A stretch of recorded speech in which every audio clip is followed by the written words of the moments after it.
recording, and this is breaking news. The Senate has actually denied the deal that Biden had put on the table for the migrant crisis. They denied it. So let's tune in and see. Let's tune in and see. We begin our report on Capitol Hill, where not much is doing. The Senate failed to advance a bipartisan border policy and foreign aid package. Wednesday's vote was mostly along party lines. It would have set the stage for a floor debate on the measure, but Senate Republicans were reluctant to move forward on a bill that House Republicans say has no chance of becoming law. And so Congress has not addressed the issues negotiators spent months toiling over.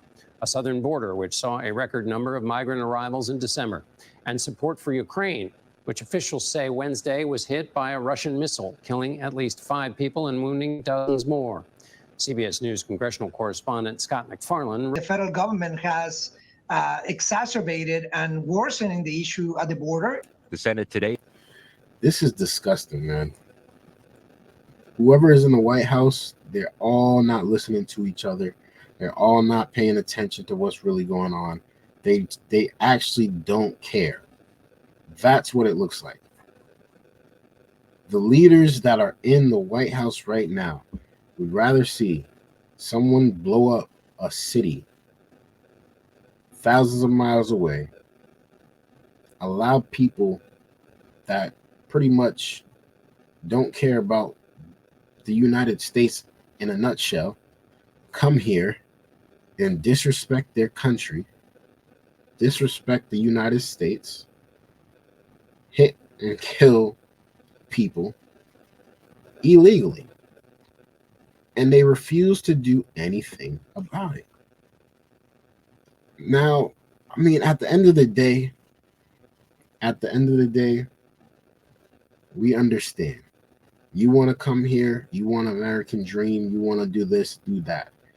But for you guys that are coming in here and messing stuff up for these other people, y'all are insane. Y'all need to go. And I hope they catch all of y'all. And I hope they send y'all right back home, respectfully. Not the good ones. I'm talking about the bad ones.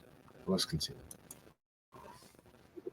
They then shifted to a new plan with tens of billions of dollars to help Ukraine and Israel, but no border changes. It'll face stiff resistance in the House.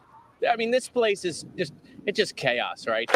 The failures happen a day after House Republicans came up one vote short in trying to impeach Homeland Security Secretary Alejandro Mayorkas. Was it a surprise how it played out? I don't think it was a surprise. It was more of a disappointment. Texas Democrat Al Green, hospitalized near the Capitol after intestinal surgery, made a surprise appearance on the floor, casting the deciding vote. You had to sign a waiver to get out of the hospital to vote? It was an acknowledgement that I understood that there could be some consequences that could be adverse to my best interest to do this. And Scott McFarland joins me now. So, Scott, was this the end, the last chance? That's kind of crazy. I'm not going to lie. I don't like that answer that he just gave, but he said it. We got to think about what those consequences were going to be. That's what I heard. Consequences. If you don't vote, there will be consequences. What were those consequences then? Well, let's continue. To pass a border policy bill before the election. It was already a narrow window, John, getting this done before congressional primary season begins and before the debates and conventions begin, and they just burned through some time here. They spun their wheels. The leadership of the the Senate Democrats, the leadership of the Senate Republicans blessed this bill. The White House did too. The negotiators did their work. And moments after they posted the document, the opposition grew and grew so much. Only 4 Republicans ended up voting for this thing today, even though it had the blessing, John, of the Senate Republican leader, Mitch McConnell. But it did not. You know what I've realized? Republicans love the country of the United States of America. And they're all about putting America first. Democrats, they put America first, of course, because they have no choice, but It's like the world is democratic. Like, you got to be woke to be democratic, whatever that means. Let's continue. Have the blessing, which tells us a lot about the state of politics at this moment, particularly in the Republican Party, did not have the blessing of the Republican likely nominee for president, former President Trump. What are Republicans saying about the influence that he had over this process?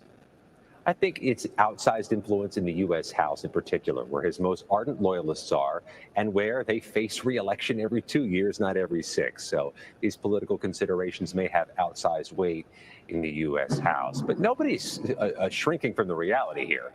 Donald Trump says he doesn't want it.